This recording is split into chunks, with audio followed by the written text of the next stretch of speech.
Welcome to a Foxy Tech Tips tutorial on syncing the time on Windows 11. If you find this tutorial helpful, please consider subscribing to my channel and liking the video. From the Windows 11 desktop, go to the search bar at the bottom, search for Settings and then open them.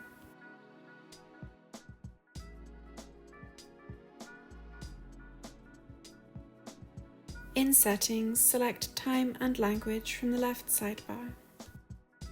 From there, select Date and Time. In Date and Time settings, you will see the button to Sync Now. This will sync the system time with time.windows.com. And that draws an end to this tutorial. Please like the video if you found it helpful, and subscribe to Foxy Tech Tips for more Windows 11 tips and tricks.